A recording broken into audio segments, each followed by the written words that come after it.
Well, again, there's multiple ways of going about utilitarianism, and what Kidin says he likes is rule utilitarianism, and that's and like this doesn't need to be a college class, but basically there's different ways of going about this idea of doing the most good for the least bad. You can define good in different ways, and this is what's called theories of value in consequentialism. You can define good as pleasure, or you can define it as preference, satisfaction. I'll get into that a little bit later. But also, another thing that you can modify this basic idea is people shouldn't act in ways that maximize the most good. They should act according to rules or according to stipulations that, if everyone followed them, would maximize the most good. So let's bring about another fairly common example. Like Peter Singer uses this example all the time, which is the example of the corrupt doctor. And the doctor has 5 patients, one of which is really healthy and has all his organs, and the 4 other persons all have failing organs of some kind, and they all have different failing organs. And the 5th healthy person has organs that could match all of them for an organ donor type of thing. And if you're the doctor, you might think to yourself, well, I could save 4 lives, 4 people have failing organs, by taking this one healthy guy or girl and killing him, taking all his organs and putting them in the other 4 people. And I've just, like in the situation of the larger man, which I just so passionately argued for, you have a situation where one person dies to save the lives of 4, and also at the cost of maybe the doctor's mental health. But that's really about it. So then the rule utilitarian will say, hold on. If every doctor acted and thought like this, no one would ever go to the doctor, and you'd have a worse off world. And that's why you can't just act based on utilitarian whims. You need to have rules set up. That's why the doctor must act in accordance with a rule that actually maximizes the most good. And for a doctor, the rule that would maximize the most good is trust, and and the fact that people should have faith in doctors, right? Because in this one scenario, the thing about real utilitarianism is you have to justify it, right? But the justification here is really obvious. In this one scenario, you might save one guy, but if everyone did this, then no one would ever go to the doctor. If someone finds out about this, I know that's not part of the hypothetical, but if someone finds out about this, then doctors aren't going to be trusted as much in your country. And if every doctor did this, they definitely aren't going to be trusted. So rule utilitarianism, you create rules based on the utilitarian model of maximize pleasure or maximize good, minimize bad, and then you follow those rules. I think rule utilitarianism is a good way of going about things. I also think that it doesn't need to necessarily exist, because my thoughts on this personally are, if you're the doctor, you can make that judgment on a case-by-case basis anyway.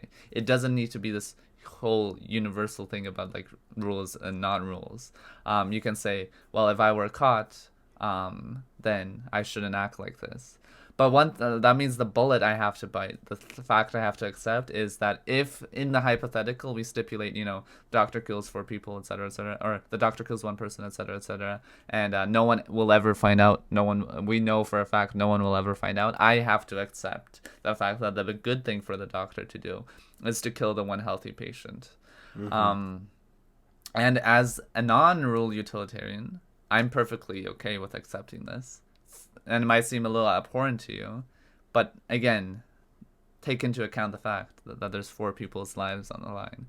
And any hypothetical like this is obviously really narrow, and it won't apply to a lot of real world situations really well. And obviously in the real world, there's always the risk that someone will find out and cause great harm to the medical industry. But in this hypothetical, I think that it's perfectly fair and perfectly reasonable to just say the doctor should kill the one.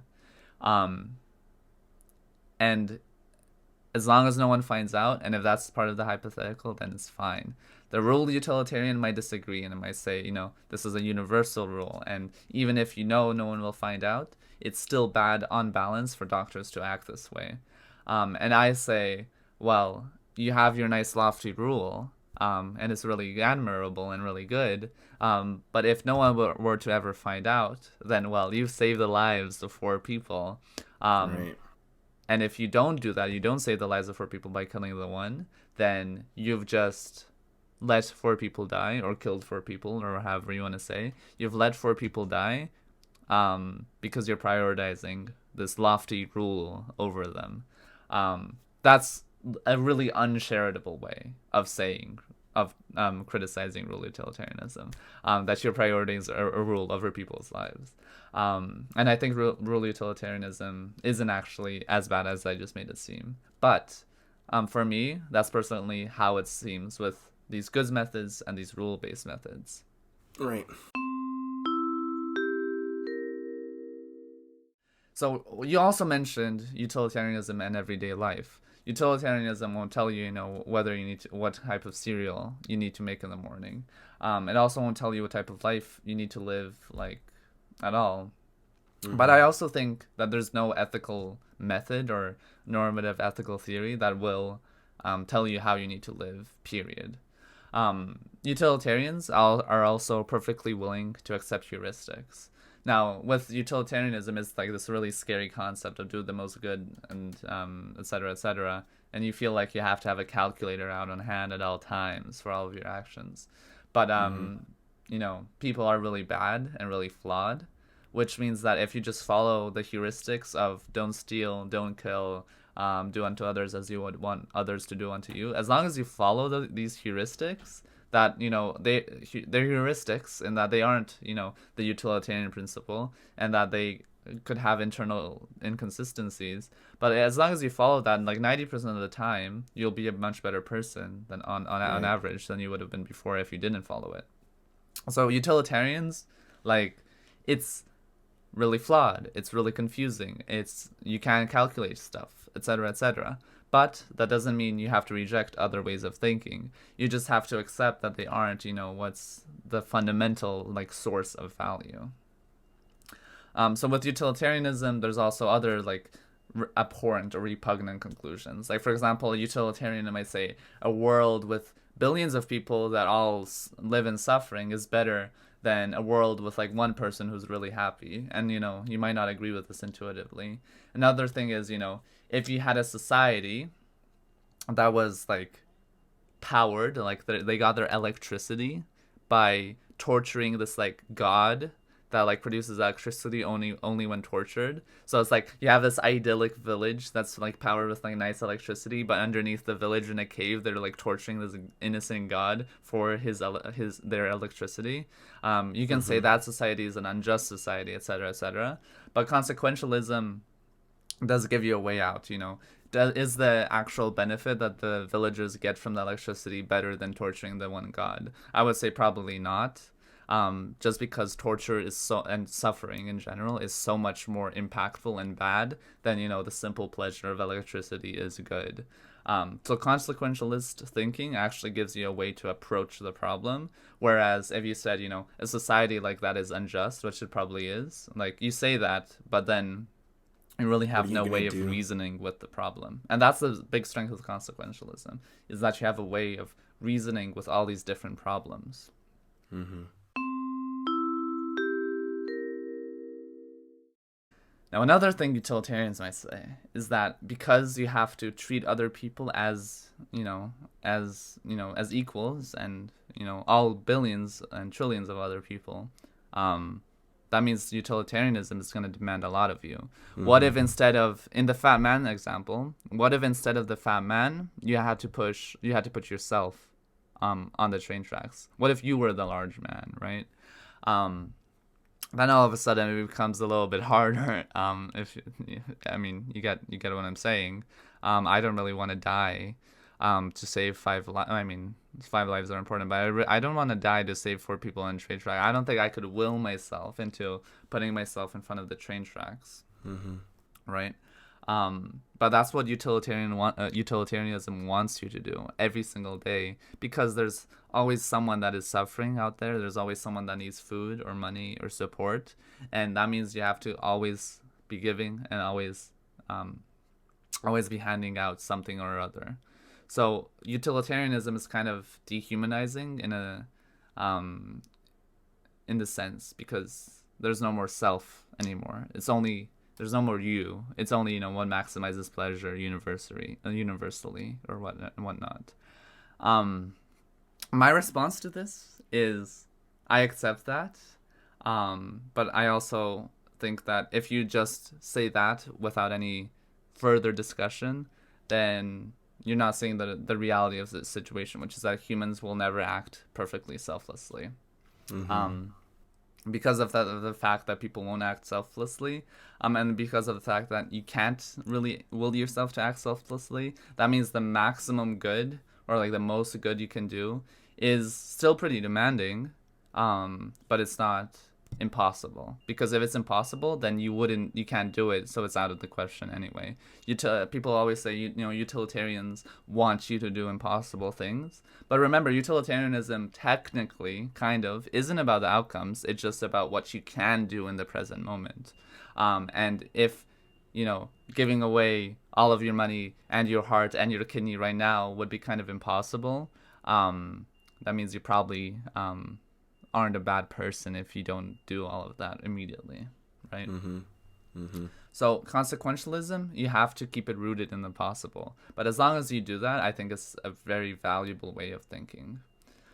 So yeah, tell me about how you feel about this. Utilitarianism results in all these like abhorrent conclusions that you aren't gonna agree with intuitively, and it also demands a lot of you. So as the observer to utilitarianism, tell me about how this like makes you feel. I've recently started reading, it's just an introductory book to Buddhism, and the reason I'm doing this is because I'm very interested in learning into more of letting go of the idea of self, because I believe that the societies of the world who have embraced more socialist views, more self-sacrificial views for the benefit of everyone else, are trending towards a more happy, healthy, and productive society, as opposed to the American dream, who is all about individualism, all about making as much for me and mine as possible. So I think that consequentialism really, it's good because it supports this idea that there's no me, there's no you, Daniel, there's only us, right? And what affects me, what makes me happy is important, sure, but it's no more important than what makes you happy. Right. What My good you. is not better than your good. That's something we talked about. Yeah. Exactly. So in that sense, I 100% agree where you're coming from. And I think, as you stated earlier, as my knowledge around these subjects increases, my views on morality are going to shift. But as of right now, I do live in Canada, and we are right above America. And the chance of us adopting more Eastern notions of living tomorrow probably aren't going to happen. But I think that using utilitarianism as a way to identify less of an importance on self and more of an importance on everybody else is very, very useful. And then the last thing that I would say is that when you were talking about the trolley problem with the large man, I was just sitting there thinking, well, in the hypothetical, because it's a hypothetical and I don't actually have to die, I'm a relatively large man myself. So I would probably just fall on the train tracks because it's a hypothetical. But the thing is like, these hypothetical problems do not translate to everyday life. So there has to be some logical jumping that we have to do to be able to make these things functional. When you're a consequentialist, we haven't even addressed the issue of pleasure and pain and what is valuable for a consequentialist. We just say, this thought process of maximizing good, minimizing bad is valuable. But in consequentialism, there's the issue of, what is actually valuable. And this kind of almost returns us to metaethics, although not really. Some consequentialists will say that it's the mental states that's valuable. So a mental state is like pleasure or happiness or satisfaction or suffering or discontentment, etc. So these types of utilitarians, if you want to like learn more, are called hedonists or hedonistic utilitarianism. But there's also the other form of utilitarianism. Well, there's more than two, but the other big form is preference satisfaction or desire maximization or whatever you want to call, whatever big words you want to call it. And that's, what is good isn't mental state, it's not pleasure, pain, it's what your preferences are and what your desires are. So then utilitarianism or preference satisfaction utilitarianism becomes what is good is the maximization of people's desires and people's wishes, and the minimization, like minimizing what people don't want and don't desire. This is kind of the way economists, like myself, end up thinking in a lot of terms, like because businesses want to maximize this and other agents want to maximize this, etc., etc. Both have their ups and their downs. But if you are uncomfortable, say, with the idea of like maximizing pleasure, because one issue with maximizing pleasure being the ultimate good is that the best universe ends up being like, imagine a universe where every square meter is filled with like a rat that's on heroin. The rat on heroin is experiencing a lot of pleasure because the whole universe is tiled with these rats on heroin. You have trillions of rats on heroin. That's the best possible universe you could have. But an external observer like yourself might say, well, actually, I don't think there's a lot of good in this universe, even though there is quite a bit of pleasure, and all the rats are on heroin and pretty happy. There's probably something more, something bigger that we need. And with the value question, I'm a little uncertain on it myself. And the value question, it goes beyond utilitarianism almost, in that, what is actually the ultimate thing we should look at when it comes to good. So my recommendation, I'm not going to say that, hedonism or preference satisfaction is better. My recommendation is be rational about it. Use your faculties, your rational faculties. Use intuitionist or prescriptivist ways of thinking, these methodologies that we discussed earlier, and try and come up, if you like utilitarianism, try and come up with, what seems more logical to you. Is it, do you want people to have good mental states? Is that the ultimate good? Or do you think that, people maximizing their preferences is the ultimate good? And, there's arguments for each one. So I'm not going to discuss, because there's I wrote a paper on this, and it's there's a million things on each side. But what I will say is that regardless of whichever one you pick, consequentialism offers you a way out of your society. Let's go back. It's kind of a bit of a leap, but let's go back to the 15th century Aztec guy, conveniently named Bob. Let's go back to Bob. Well, Bob is living in a society where, human sacrifice is really important and really valued, and the gods are valued. But if Bob picked up a copy of, let's say, a Peter Singer book or a Henry Sidgwick book, and saw, well, for Sidgwick, it's Sidgwick doesn't actually make it clear, but for Singer, at least modern Singer, it's hedonism that matters. It's pleasure and pain.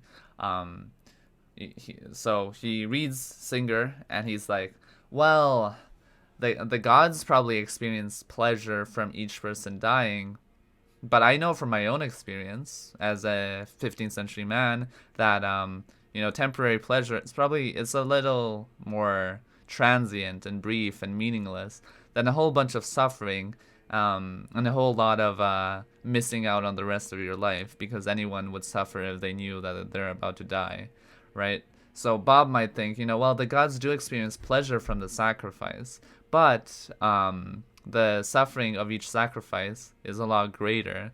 And I haven't seen the gods, but I do work with the sacrificial humans, the children we're about to sacrifice, and I know they have feelings, and I can be a little bit more confident that they have emotions than perhaps the gods, even though the gods, as an Aztec man, I believe are probably real. So consequentialism, all of a sudden, has given Bob kind of a way out of the child sacrifice, value.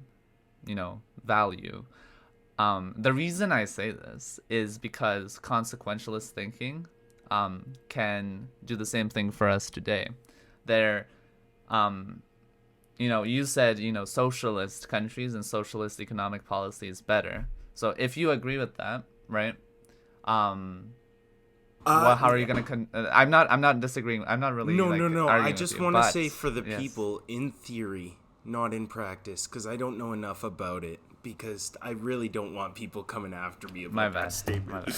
Okay, so if you believe socialism in theory is better, how are you actually gonna convince people stuck in a capitalist mindset? Because Right. you can't say, people stuck in a capitalist mindset are gonna say capitalism is good, capitalism is a basic good, freedom is a basic good, etc. I might agree with those things myself, but they are gonna say that. But how are you gonna convince them to get out of that capitalist mindset? You have to appeal to something greater, and then I think the most rational thing, the best thing to appeal to is the consequentialist way of thinking. Additionally, if you're in the 19th century and you have slavery to deal with, like the early 19th century, and you have slavery to deal with, people might say, you can yell at a slave owner, freedom is good, freedom is a basic good, freedom is valuable, etc., etc. But really, what seems to be to me to be more effective, to be more connected with the base situation is, Mr. Slave Owner, imagine yourself in the position of the slave. How would you feel? How much are you suffering right now if you were the slave? Obviously, you get happiness because the slave works for you, but genuinely imagine yourself in the position of the slave. Is your happiness actually outweighing the fact that you have the slave suffering, like a lot, losing freedom, etc., etc., for you? And this line of questioning is probably better than just yelling at them, freedom is important, etc., right? And this line of questioning is consequentialist, whilst yelling at them, freedom is important, isn't. And obviously, I'm being a little bit uncharitable here, but I feel like consequentialism, because it's so connected to the actual experiences and the consequences that real people and real beings end up living through, it's a much better framework for getting you out of the paradigms of your current society. And for our society today, again, it kind of depends on your values. It could be, the capitalist way of thinking that's bad. It could be the fact that, there's a trillion animals in factory farms that, and people think that's normal, but then you say, imagine yourself if you're a pig in a factory farm, how would you feel? Does the transient pleasure of eating the pig outweigh the suffering of the pig? And then all of a sudden you have a framework for getting out of factory farming. You have a framework for getting out of slavery, etc., etc. So consequentialism, I think, is really valuable in that sense because it's so tied to consistency, it's tied to empathy, and it's tied to reality in such a way that it is a really good framework of thinking.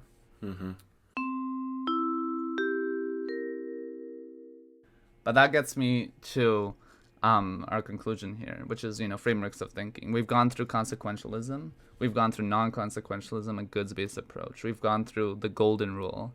But what they really all have in common is act like a good person, care about others, and more fundamentally, be consistent. Right? Utilitarianism is all about getting rid of the self and maximizing something other than the self, maximizing pleasure or desire satisfaction or preferences, sorry. So consequentialism is about consistency in that case.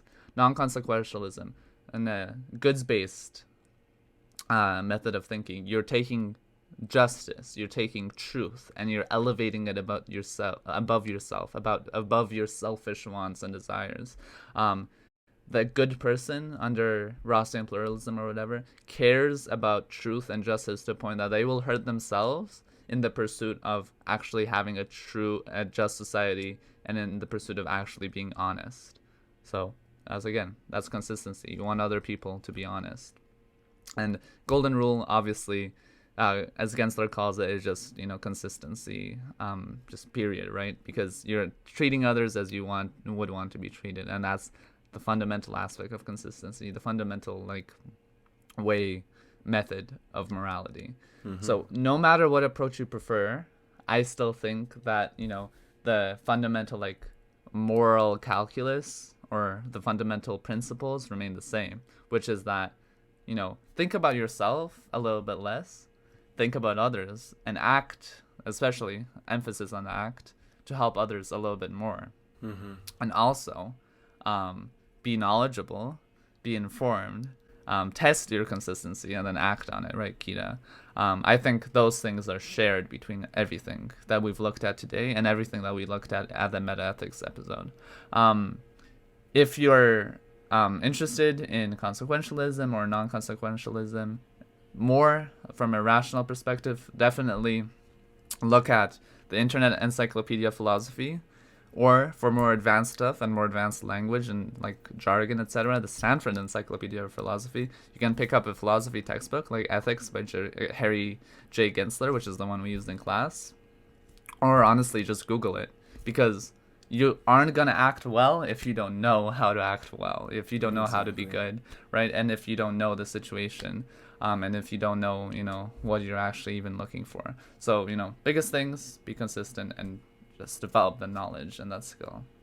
So, Keaton, thoughts? First off, I just gotta say thank you, because while I could have done these 2 episodes on my own, Daniel, the comprehensive nature of our conversation would not have been as productive if it was just me kind of remembering and kind of forgetting 90% of the stuff that we learned. So thank you for taking the time to do this. In terms of what he just said, did we just talk for almost 3 hours in these 2 episodes to tell you consistency is important? Yeah, basically. But I think that there is a reason why you need to have these type of long-form conversations and explore the theory. Because if at face value we came up to you on the street and you hadn't heard any of this and said, do you think following your moral intuitions based on what society thinks is good is the right idea? Some people might be like, oh yeah, of course, I love people. They usually make great decisions. Right. And it's like, you're entitled to live this life. You're entitled to follow that. But if you decide on a philosophical framework that is going to guide your moral and ethical principles, it needs to be broken down. It needs to be built back up. It needs to be refined and well thought out. Because thinking about the way we think about things and about how we act is how we're going to stop ourselves from repeating the mistakes of the past, Exactly. in my personal opinion.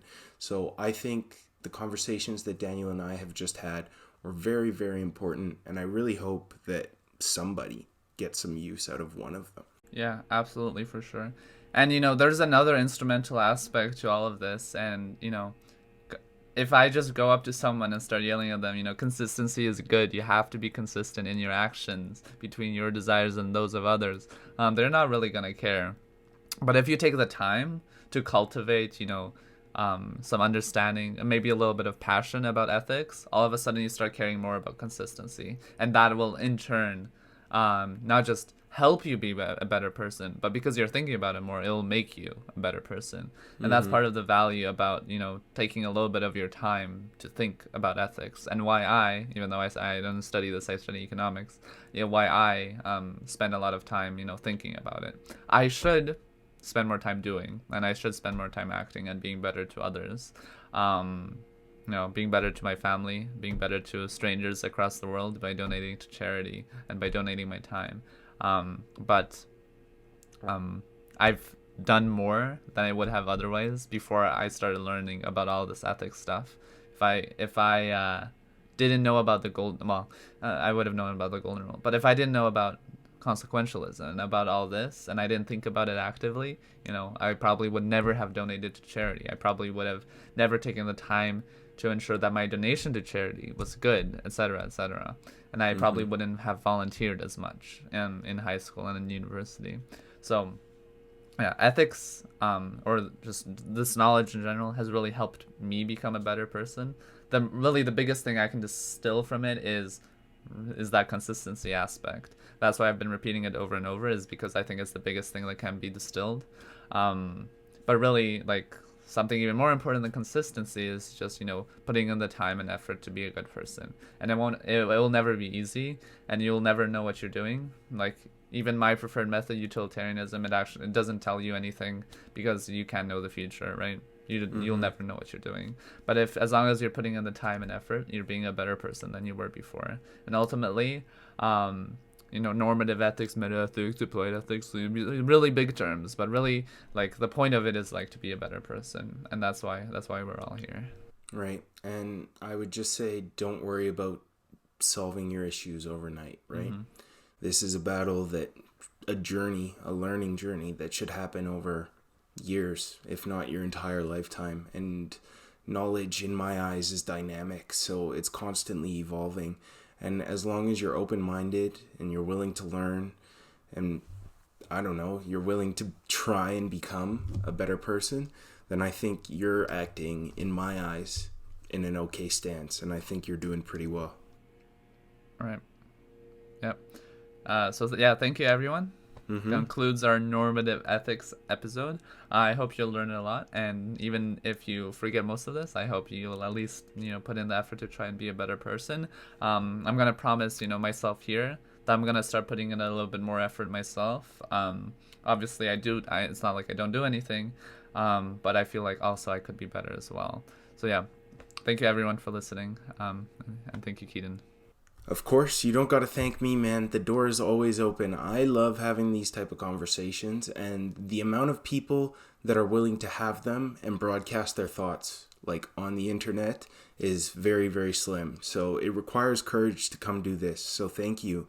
And for those of you listening, I really hope you enjoyed these 2 episodes of having Daniel around. The theme of this season is to try and give you guys ways that you can act under to become a better person. I'm not telling you, or Daniel's not telling you, or any of the other guests that I speak to this season are not telling you that this is the way, this is the only way. But we're all people that are trying to do our best, and we all have our different ways of going about that. So I think the more perspectives that we can garner you as the listeners, and even for myself, and I assume for Daniel as well, it's like I'm trying to know as much as I can so that I can be ready to get through situations. I can be ready to support people. So thank you, and we'll talk to you guys later. All right, thank you. Bye.